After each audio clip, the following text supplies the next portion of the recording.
Marcus Reynolds was never the type to allow himself any rest. After years of climbing step by step up the corporate ladder, he finally felt that he had carved out his own space. It wasn't just about money, it was about recognition, about respect. That morning he boarded Flight 206, feeling that for the first time he could simply relax. First class, a small luxury that for other passengers was routine, but for him represented years of hard work. The flight from New York to Los Angeles was expected to be smooth, and he was already preparing to switch off his phone when something shattered that sense of normalcy. The flight attendant, a man with an impeccable appearance, smiled tensely and asked him to give up his seat.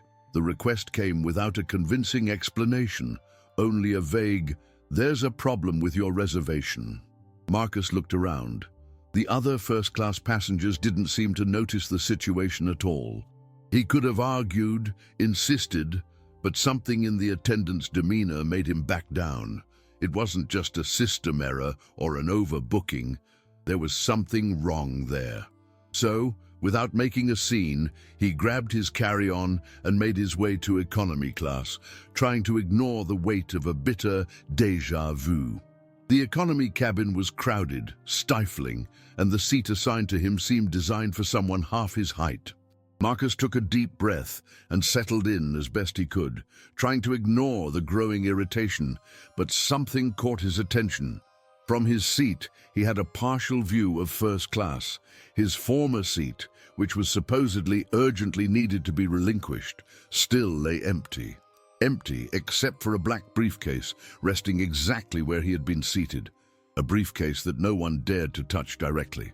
One of the attendants approached and, with exaggerated delicacy, checked the locks as if to ensure it was there, intact. The employee's gaze wasn't casual. It was the kind of look someone gives when they need to ensure nothing gets out of control. Marcus felt the discomfort morph into suspicion. Over the years, he had learned to notice patterns, to read between the lines, to identify when something didn't make sense. That simply did not add up. What could be inside that briefcase to justify its sudden removal? Who was supposed to occupy that seat? He discreetly took out his phone and activated the camera. Pretending to type a message, he managed to capture a few images of the attendant and the briefcase. Then he sent a coded message to an old FBI friend, someone who owed him a few favors. Flight 206. Something strange happening in first class. Black briefcase. Crew acting odd. Can you check it out? He pressed send and went back to observing. He knew that this flight would be long, but he hadn't imagined it would become so dangerous. Minutes passed, and Marcus kept his attention on the briefcase. The crew seemed uneasy, exchanging quick glances every time they passed by first class. It was as if everyone knew that this object carried more weight than it appeared. However, no one was directly showing any concern, as if they were all following a rehearsed choreography to avoid raising suspicions. Meanwhile, the plane had already reached cruising altitude, and the passengers around him went about their business, flipping through magazines or watching movies on the small monitors embedded in the seats. For anyone else, that flight was just another routine trip. For Marcus, it was starting to look very different. Then something changed. An elegant woman, dressed in an impeccable grey suit, left the restroom and headed straight to first class. She didn't seem like an ordinary passenger. Her movements were calculated. She didn't glance around or hesitate. As soon as she sat in the seat next to the briefcase, one of the attendants approached and whispered something low enough that no one else could hear. Marcus couldn't make out the words, but the woman's reaction was subtle and revealing. She nodded and placed her hand on the briefcase as if confirming that everything was under control. It was quick, discreet, but Marcus knew when he was facing something organized. The question now was, organized for what? Marcus quickly averted his gaze so as not to appear overly observant. He knew that if this operation was truly clandestine, the people involved would be watching for any suspicious behavior. He tried to act naturally, grabbed a water bottle from the compartment in front of him, and feigned distraction while his mind raced. He was familiar with these kinds of situations. During his years in the corporate world, he had dealt with silent negotiations, deals made on the fringes of legality, and transactions that left no record. That scene had the same energy. He didn't know exactly what was happening, but he recognized the disguised tension, the rehearsed gestures, the air of something forbidden being carefully masked. The first idea that occurred to him was to get up and walk to the restroom to try to get a closer look at what was happening in first class. But as soon as he unbuckled his seatbelt and prepared to leave, he noticed an even stranger detail. A man in the row ahead, probably an economy class passenger, also seemed to be paying attention to the movements in first class. He wasn't watching the movie on the screen in front of him, wasn't reading, nor was he talking to anyone. His body was rigid, his eyes fixed on the gray-suited woman and the briefcase. Marcus recognized that posture. That guy was also investigating something. But why? Was he part of it or just another keen observer? Marcus remained still, discreetly watching the man in front of him. He wore a dark blue blazer, seemingly ordinary, yet his rigid posture betrayed that he was there for a specific reason. He wasn't looking directly at the briefcase or the gray-suited woman, but his eyes, slightly averted, tracked every detail of the scene. If Marcus was good at reading patterns, that man clearly was too. The question was he there to protect the operation or to expose it? Not wanting to draw attention, Marcus took his phone again and opened the last message sent to his FBI contact. No reply yet. That left him uneasy. If this situation was really something big, he couldn't expect external help to arrive in time. He had to act with intelligence and discretion. He took a deep breath, trying to formulate a plan. His first option was to determine whether the man in front of him was an ally or an enemy. His second option was to understand the true purpose of the briefcase before something worse happened. But before he could decide which path to follow, he noticed a detail that made his stomach churn. The gray-suited woman was now holding a small device in her hand, something that looked like a remote control. Marcus's heart raced. A remote control? What did that mean? He tried not to react immediately, but his mind was already running through all the possibilities. Explosives?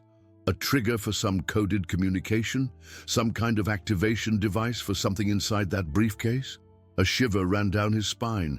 The gray-suited woman didn't seem worried, nor particularly cautious.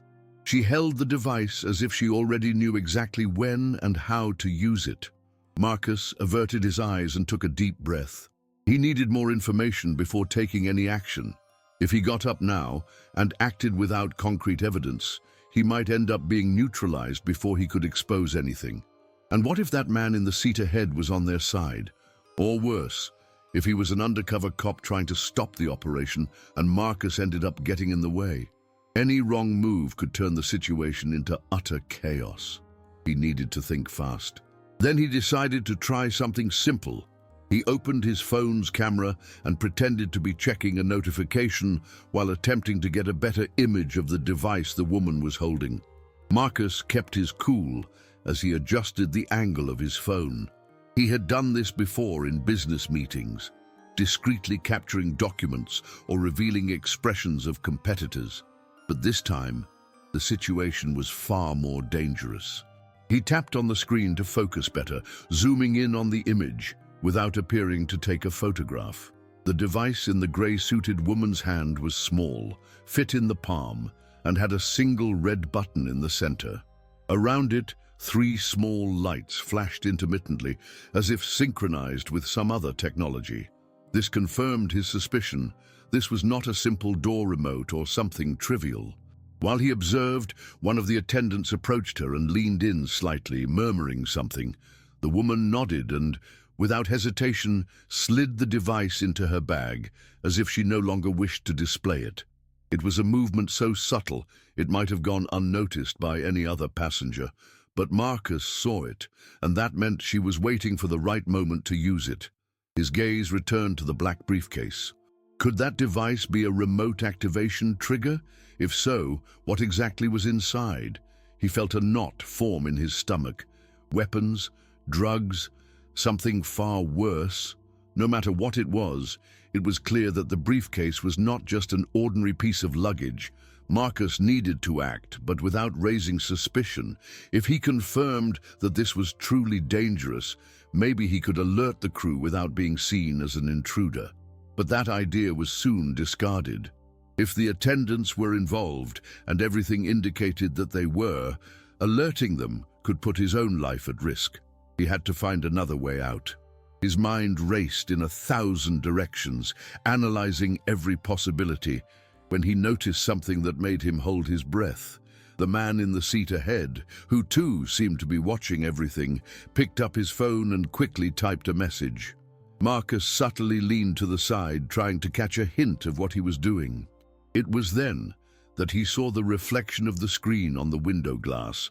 The message was being sent to a number ending in 911. Something inside Marcus lit up. Was it a code, an attempt to contact some authority, or a warning to the conspirators that someone was paying too much attention?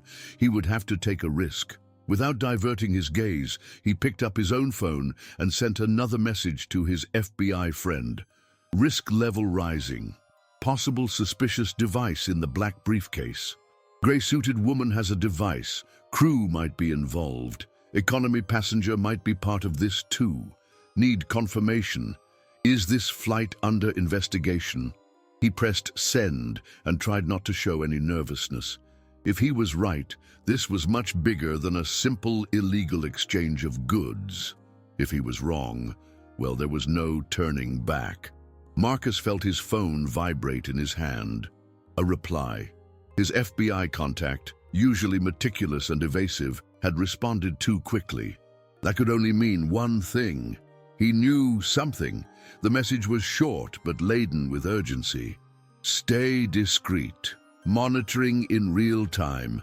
Situation developing. Avoid confrontation. The weight of those words hit him like a concrete block. If the FBI was already monitoring that flight, then this operation was more than just a simple smuggling scheme. It went far deeper. He took a deep breath, trying to process the information. What did situation developing mean?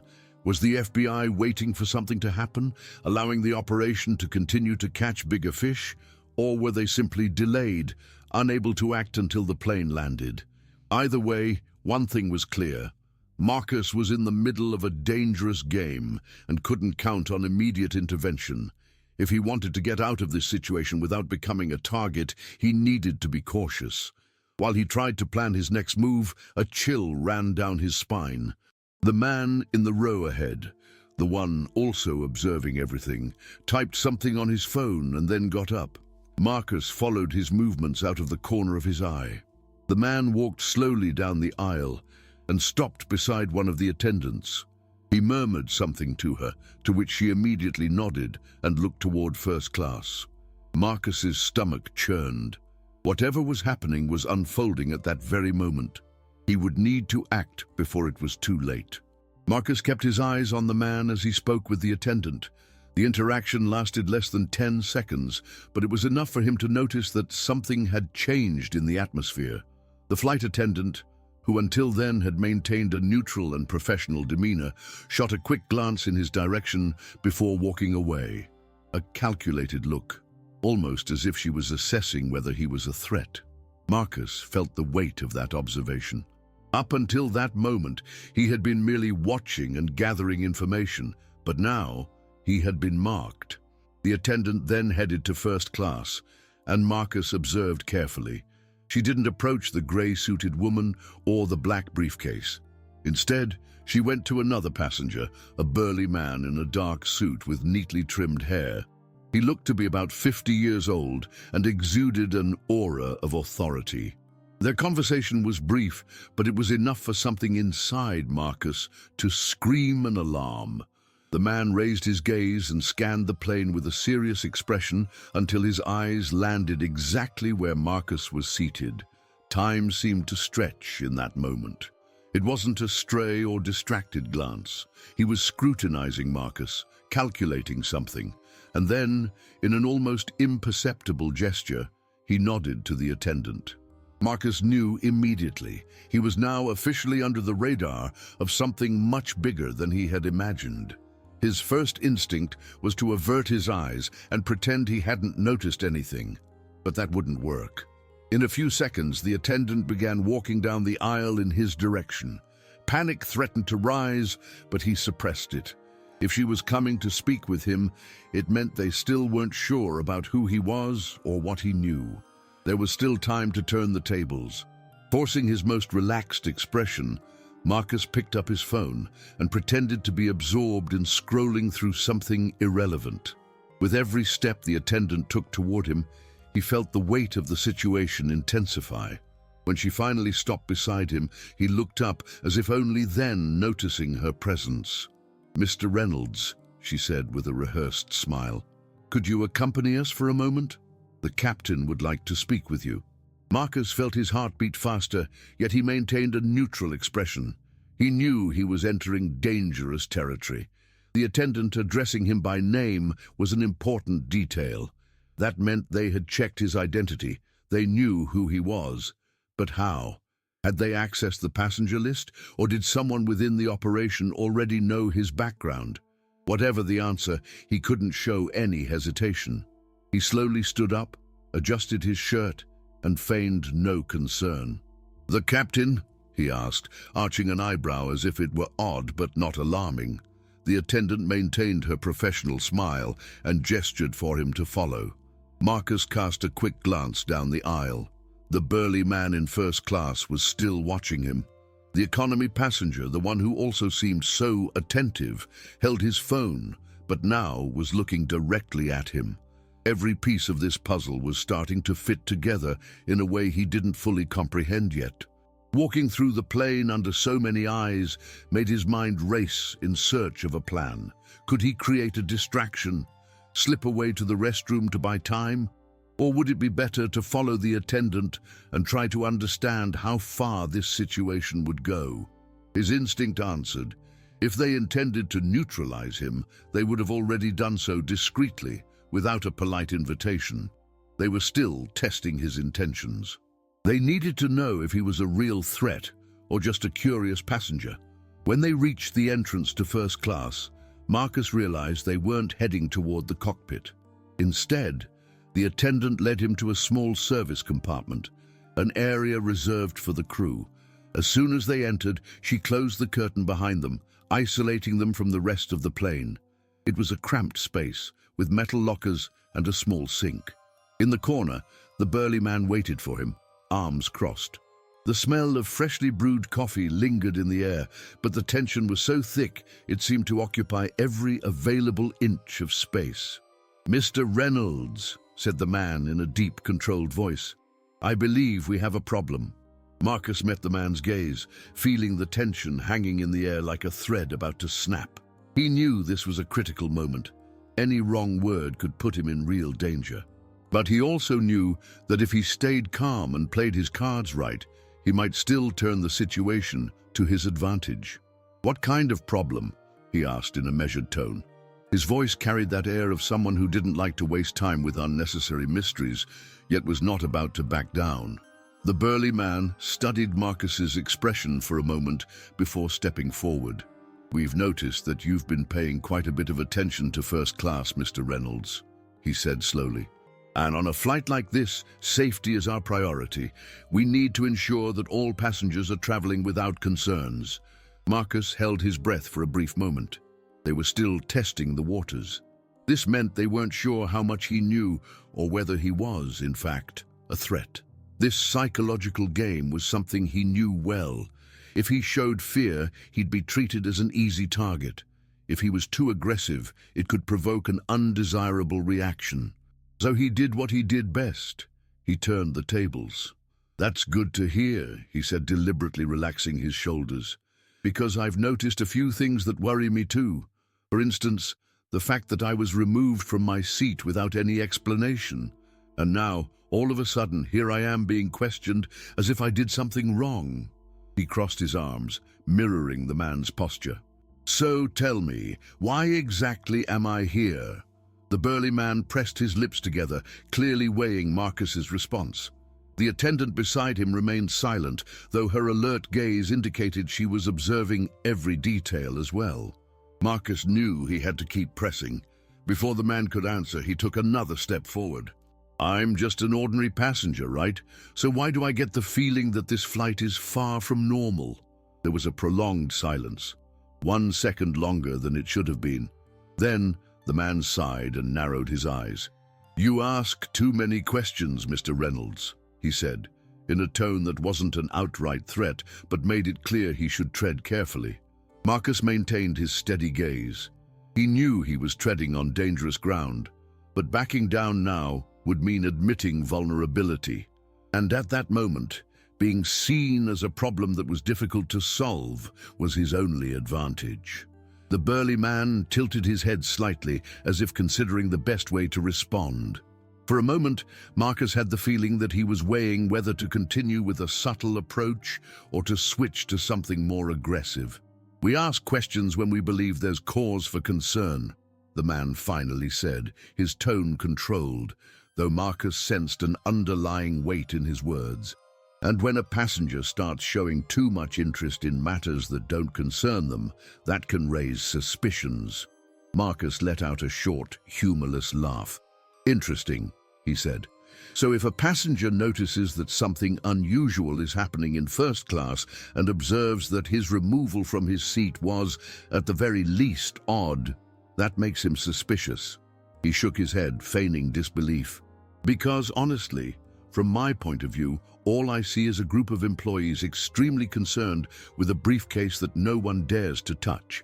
I see discreet exchanges of messages, calculated glances, and a crew that seems far more interested in me than in the well-being of the other passengers. He uncrossed his arms and stared at the man. So, I ask again, why am I here? The attendant averted her eyes. However, the burly man maintained his rigid posture, though something in his expression changed. Perhaps he hadn't expected Marcus to react that way. Or maybe he was testing just how far he'd go before giving in. Either way, the answer did not come immediately. Instead, the man looked at the attendant and gave her a discreet nod. She hesitated for a second and then turned to Marcus. You may return to your seat, she said in a curt tone. We apologize for any inconvenience. Marcus didn't need anything more to understand what that meant. They had decided to back off. They were caught off guard by his posture and preferred not to continue the conversation. That, in itself, said a lot. He nodded with a discreet smile, as if accepting the response. But inside, he was more alert than ever. Something very big was happening on that flight, and he was now certain that his removal from first class hadn't been an error or a whim. He left the service compartment with controlled steps, unhurried, as if nothing had happened, but his mind was racing. The crew was clearly involved, and that burly man, whoever he was, had enough authority to decide what to do with a passenger who showed too much curiosity. Yet there was an even more worrying detail. If they had tried to intimidate him and then let him go without further explanation, it meant they weren't sure how much he knew, and that could be an advantage. Returning to economy, Marcus felt the discreet gazes upon him. The man who had been watching everything still held his phone, but now he wasn't trying so hard to conceal it. He knew Marcus had been called for that conversation and, judging by his attentive expression, wanted to know what had happened. Marcus gave no sign, but inside he was processing the information quickly. If that guy was an agent, then he was probably waiting for the others to slip up. But if he was part of the conspiracy, then Marcus was already in danger. He sat back down and picked up his phone, pretending to scroll through something inconsequential. Without raising any suspicion, he sent yet another message to his FBI contact. I was interrogated by the crew. They're uneasy. Something big is about to happen. What's the next step? The reply came faster than before. Just 3 words. Stay alert. We're on our way. Marcus reread the message several times. We're on our way. That meant the FBI was already preparing to act as soon as the plane landed. But what about until then? He was still trapped there, in the middle of something that could clearly escalate at any moment. His intuition screamed that the crew, or at least part of it, wouldn't wait for the landing to act. They were restless, and that meant something was about to happen. He averted his gaze and tried to appear relaxed, but every sense was on high alert. The man in the row ahead, the one who had also been watching everything, typed something on his phone and then stood up. Marcus followed his movements out of the corner of his eye. The man walked slowly down the aisle and stopped near the curtain that separated first class. His posture changed slightly. It didn't seem like he was merely stretching his legs. He looked like someone preparing for something. Marcus felt his body stiffen. His instinct told him that this was a decisive move. Perhaps that man was part of the conspiracy and was going to report something. Or maybe he was trying to get ahead and prevent the worst from happening. Either way, he couldn't ignore it. But before he could decide what to do, a new movement caught his attention. The gray-suited woman, who had seemed calm before, was now holding the small device once again. But this time, her expression was not calm. It was urgent. Something was off the plan. Marcus didn't hesitate. As soon as he saw the woman grip the device more firmly, he realized he could wait no longer. He got up at once, ignoring the risk of drawing attention, and started walking down the aisle. His objective was clear: to approach first class and try to understand what the next move would be. But before he could take 2 more steps, one of the attendants appeared in front of him, blocking his path. "Sir, please return to your seat," the man said, in a tone that sounded polite yet left no room for argument. Marcus forced a smile, trying not to appear alarmed. "I need to use the restroom," he lied, but the attendant did not budge. "There's one available at the rear of the plane," he replied firmly. Marcus glanced around. Some people had already started noticing the interaction, and that was something he might be able to use to his advantage. He knew he needed to act with caution, but he also knew that if that woman pressed the button on the device, everything could spiral out of control in seconds. He needed to create a distraction. Without thinking twice, he pretended to stumble and bumped into the attendant, knocking over a glass of juice he was holding. The liquid spilled over his immaculate uniform, and the man instinctively stepped back. "Damn, I'm sorry," Marcus said, forcing an expression of frustration. But the small chaos he created was enough for him to step forward, gaining a better view of first class. What he saw made his stomach drop. The gray-suited woman was no longer in her seat. She had risen and was now walking toward the black briefcase, the device still firmly in her hand. Marcus knew he couldn't wait any longer. If that was a detonator, he needed to stop it from being activated. But if it wasn't, then what on earth did that operation really mean? Marcus took a deep breath and made a decision. No matter what was inside that briefcase, he couldn't simply stand by and watch it happen. He quickly scanned his surroundings for support, but no one seemed to grasp the gravity of the situation. He was alone, or at least that was what he thought. Before he could take another step, he felt a hand grab his arm firmly. His body tensed, ready to react. But when he turned his head, he met the determined gaze of the man from Economy who had been watching everything. "Don't do anything rash," the man whispered, in a tone that only Marcus could hear. The man released his arm and stepped forward, now taking the lead. "I'll handle this." Marcus froze for a second, processing what had just happened. Then everything became clear. That man wasn't part of the conspiracy. He was there to stop it. And more than that, he was probably part of the FBI operation. But if he was already undercover, why hadn't he done anything yet? The answer came the next moment. The man walked calmly toward the curtain separating first class, but before he could enter, the gray-suited woman pressed the button on the device. Marcus held his breath, waiting for an explosion, an alarm, anything to indicate an imminent disaster. But nothing happened. No sound, no immediate reaction. Just a moment of absolute silence before something far more unexpected occurred. The door to the upper compartment opened with a click, and a man who had been sitting discreetly in first class stood up. He didn't look like an ordinary passenger. His gaze met that of the grey-suited woman, and then she stepped back, as if her part in the plan was complete. A chill ran down Marcus's spine. He didn't know exactly what was happening, but one thing was certain: it wasn't over yet. Marcus watched tensely as the recently risen man from first class calmly adjusted his jacket and stepped forward. Everything about him conveyed a silent authority, an absolute control over the situation. He didn't seem frightened or surprised. In fact, he acted as if he had expected this moment all along.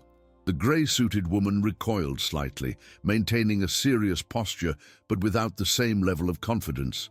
The man looked around, as if checking that everyone was where they should be.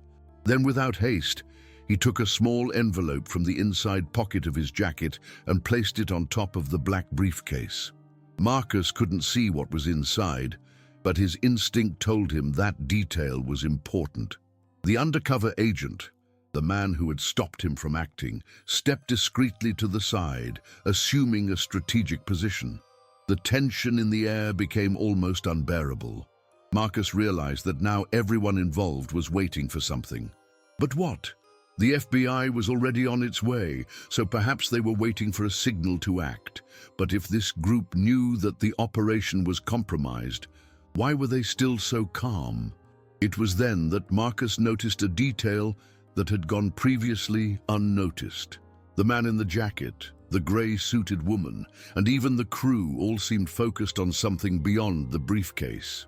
Their eyes were occasionally drawn to one of the passengers sitting in first class, an older man with greying hair, who until then had done nothing more than leisurely flip through a magazine. A chill crawled up Marcus's neck. This operation wasn't about the briefcase. It was about that man. He was the true target. Marcus suddenly understood everything. The briefcase was merely a decoy, a distraction meant to divert attention from the real objective. The grey-haired man, sitting quietly in first class, might not have been aware of what was happening around him, but all eyes were fixed on him. Whatever that group was planning, it involved that passenger, and the FBI's presence likely meant he was a key piece. The undercover agent, who until then had been in observational mode, finally acted. With a controlled movement, he reached inside his blazer and pulled out a discreet badge. There was no time to react. Within seconds, other seemingly ordinary passengers also stood up, revealing concealed weapons under their clothes.